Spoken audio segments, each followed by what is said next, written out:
அத்தனை செல்வமும் உன்னிடத்தில் நான் பிச்சைக்கு செல்வது எவ்விடத்தில் வெறும் பாத்திரம் உள்ளது என்னிடத்தில் அதன் சூத்திரமோ அது உன்னிடத்தில்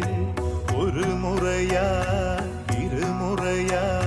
பல முறை பல பிறப்பெடுக்க வைத்தாய் புதுவினையா பழவினையா கணம் கணம் தினம் என்னை துடிக்க வைத்தாய் பொருளுக்கு அலைந்திடும் பொருளற்ற வாழ்க்கையும் துரத்துதே அருள் விழியால் நோக்குவாய்